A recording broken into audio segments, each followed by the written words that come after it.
Pleasure to be here. I'll keep it simple and short since there are no many news in this field. I think this field is very important since it's a very frequent situation.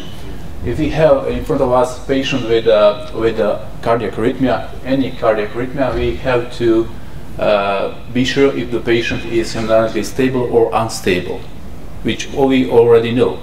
But another statement is important. We have to know if patient is hemodynamically unstable, that he is not in sinus rhythm. What does it mean? I'll show you two examples from my two last overnight duties. This is the first example of a young lady that came in our emergency department with palpitation, with sudden onset of palpitations, with a heart rate about 160, 170, and initial diagnosis was supraventricular tachycardia, as you see. But initially I already saw this funny looking T wave in D2. This lady strictly said that this was sudden onset of arrhythmia, first time in her life, without any other particular cause that could explain this tachycardia. Since I noticed this, which is very suspicious for sinus tachycardia, I made Adenosine challenge, which is very frequent in our hospital as a standard. I gave not 16 but 18 milligrams of adenosine. I saw this. So we have this tachycardia over here with slowing, suddenly slowing of tachycardia, appearance of this like P, sinus P wave looking in the inferior leads. And after that you can appreciate this, this frequency aggravation towards the initial tachycardia of 160. My conclusion was that it was sinus tachycardia caused by something, I don't know what. Since this lady stated that it was sudden onset of tachycardia, so sudden onset means probably arrhythmia in this essential meaning of this word. But later on we found out that this lady had some kind of anxiety or some situation at home. Since this response is typical for sinus tachycardia, but as well for some rare types of atrial tachycardia, we admitted this lady at our department. We followed her over the night, and we nicely show this slowing of heart rate. So we confirmed that this was really sinus tachycardia, and she has been transferred to psychiatric ward just for out of hospital treatment. Another case was not so didn't ended up so happily like the first one. This was a pretty young guy that has been hospitalized at psychiatric ward. As you see, we have nice communication with the psychiatric ward, and again, initial diagnosis was supraventricular tachycardia, as you see, but more than previous case, this shape in V1 suggested sinus. This guy has been hospitalized for 4 days over there. Once again, he was otherwise healthy with a little bit of ethylic history. And suddenly my young colleague has been invited to this ward because a little bit of hypertension developed, and as well as consciousness also has been alterated a little bit, which is not infrequent at this ward. And we also admitted this young guy to our CCU, but at the time I came up, this adenosine challenge also has been performed, and sinus tachycardia has been confirmed. But unfortunately, this young guy, at my first thought in coronary care unit was cardiac arrest. So we implanted ECMO and everything that is needed, but unfortunately this young guy died after several hours, refractory for all measurements that we undertake over there. So initial pathological report was empty, without any bleeding, without any heart failure suggestions, nothing. So we are investigating this case in a more like a detective way. So my point is that when you have tachycardia, when you have supraventricular tachycardia particularly, you have to be aware that sinus tachycardia is also possible. You have to exclude this. You have to exclude any of these conditions that could actually lead to this tachycardia as a secondary clinical point, and not only the tachycardia is the cause, but something else. So when we are facing any tachycardia, we should analyze ECG, and as stated here, we should confirm the diagnosis in more than 80% of cases. I don't know how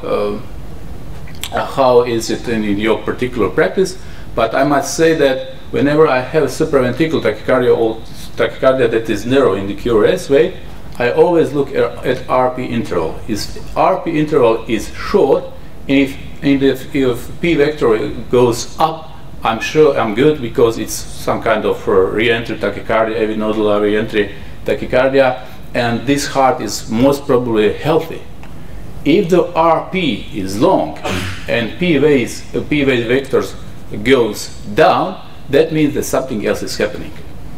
Either, I don't know, atrial tachycardia, flutter, or so, some kind of arrhythmias that actually deals with sick heart, not with the healthy one. So, finally, how to deal with narrow QRS tachycardia. As you already know, Wagon maneuvers are the first step, another is adenosine, and the third step would be non-dihydropyrin calcium channel blockers. Here you can see a nice algorithm, very simple algorithm, how to apply adenosine to these patients. So 0.1, 0.2, 0.3, up to 0.5 with maximal dosage of 30 milligrams. But I personally think that this algorithm works only for kids. You know, this milligrams per kilo, I think that should be applied only in case of pediatric case.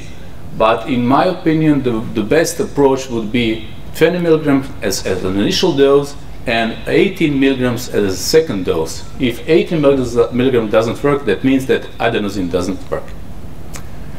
Why adenosine? Why not calcium channel blockers? Particularly following this paper, in which it's clearly shown that calcium channel blockers are more efficient in these cases. You see 100 patients for calcium channel blockers and 100 patients for adenosine, all with supraventricular tachycardia, and you can appreciate that calcium channel blockers are almost 100% effective compared to, I don't know, 70% of effectiveness in the case of 6 milligrams or 12 milligrams in for 80% of cases. So it's a huge difference among them. The question is why in all guidelines, everywhere adenosine is first choice. Does anybody knows? Does anybody has an idea why? That's why my personal approach would be 12 milligrams, not 6, because it's ineffective. And later with the 80 milligrams. The answer is simple. The adenosine is a drug with a very short acting period, very short, measured in seconds, while this verapamil, for example, acts in minutes. That's why any harm that could cause this drug would last for seconds in adenosine case, where in verapamil, even though it's very short time, it will last a little bit longer. These are dosages of these drugs and the intervals, so 6 milligrams for adenosine, 5 milligrams for verapamil, followed by 12 or 18 milligrams for adenosine or 10 milligrams with verapamil. Since these drugs eliminates a little bit slower, the interval in between two dosages is 5 minutes, not 1 to up to 2 minutes in case of adenosine. Cautions are simple. In case of adenosine, you should be aware that severe asthma is a kind of contraindication for usage, whereas calcium channel blockers shouldn't be used in case of left ventricular dysfunction or VT or pre-excitation atrial fibrillation case. So what about adenosine challenge that I like very much? What are the answers that we could obtain from adenosine challenge? There are 3 answers. So no answer is first answer, sudden cessation of arrhythmia is another answer, and the third answer is actually AV blockage. So if we have no effect, like in first case, we should raise dosage. We should repeat a high dosage. just to see, or maybe high septal ventricular tachycardia, which is rare but could be case in this in this particular way. If we have gradual slowing of tachycardia, like in these cases that I showed you at the beginning of the presentation, the most probable tachycardia that is onset is sinus tachycardia. Also, we have two types of tachycardia which are very rare. So automatic focal atrial tachycardia and junctional tachycardia are quite rare. So if we have this kind of slowing that I showed before, sinus tachycardia is the most probable option. If we have sudden termination of tachycardia, the most beautiful ones, AV nodal and AV reentry tachycardias, are probably the cause. Why I'm saying the most beautiful ones? Because those are the cases that we can treat the patients, like cure them 100% with ablation, as you know.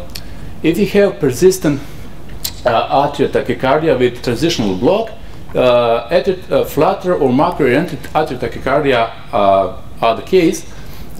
What is the differences in between atrial flutter and macro-oriented atrial tachycardia? There's no difference. Those are the same arrhythmias, but circles at different part of right or left atrium. So electrophysiologic, arteriologic characteristics are the same. Those arrhythmias are refractory for treatment of these arrhythmias for cessation with antiarrhythmics. Those arrhythmias can be and should be treated with electrical cardioversion with low energy. So long story short, if we have hemodynamically unstable supraventricular narrow current tachycardia, we should underwent this patient for synchronous cardioversion. Otherwise, we have to make vagal maneuvers, either adenosine, and another option is verapamil or diltiazem in cases that we showed before. What about white QRS complex tachycardia? We have two different algorithms. One is published in 2019. So for a supraventricular tachycardia, where in a part that talks about white QRS complex tachycardia, we see that also we have to go towards the vagal maneuvers as well towards the adenosine in white QRS complex tachycardia, which is not, we have to admit, regular practice in our daily life. After adenosine is administered, we have to go towards the IV amiodarone that we have, or IV procainamide that we don't have. So IV amiodarone should follow adenosine in case of white QRS complex tachycardia. One thing I have to stress out is that verapamil should not be used in these cases of white QRS complex tachycardia unless we know that this is AV nodal with bundle branch block. So what about atrial tachycardia that I mentioned before?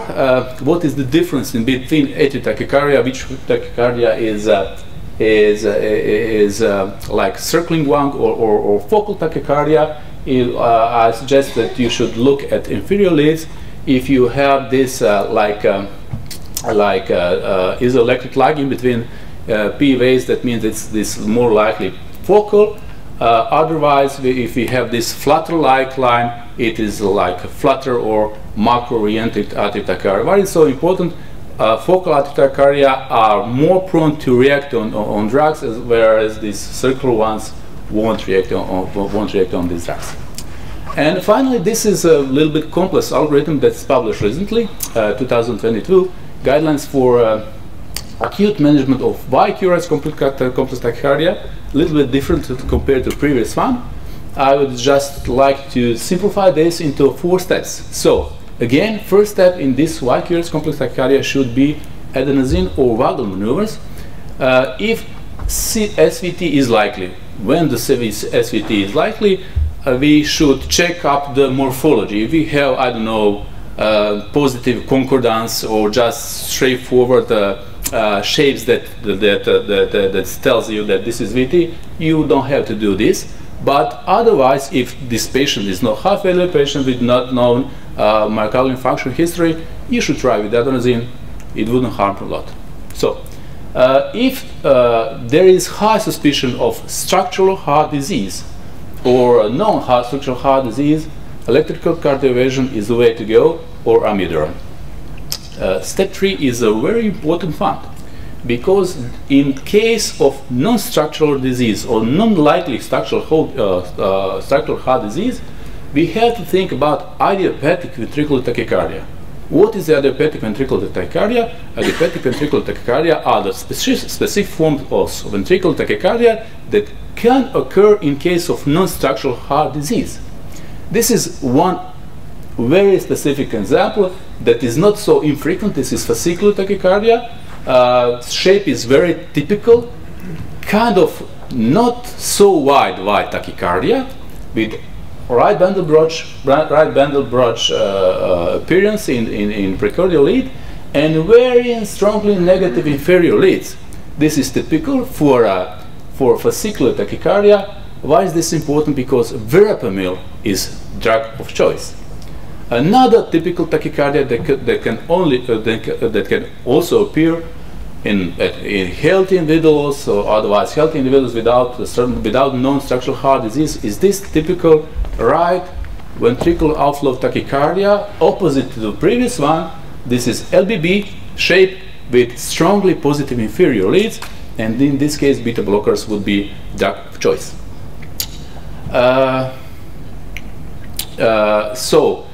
Finally, if we are not certain about this particular shapes of tachycardia, we can use drugs, but unfortunately we don't have procainamide in our daily practice. Also, we don't have Sotalo, but still we can use some drugs that we wouldn't normally use by this algorithm. Flecainide or amiodarone is drug that we can use, but also ajmonide that we also have in our cath labs. So I would just facilitate you just to think about different drugs, not only amiodarone. So in most of cases, when we think about ventricular tachycardia, we think about two options. One is cardioversion, and another is amiodarone. But still, there are different drugs that may be even more effective in these cases. So my message for end is keep it simple.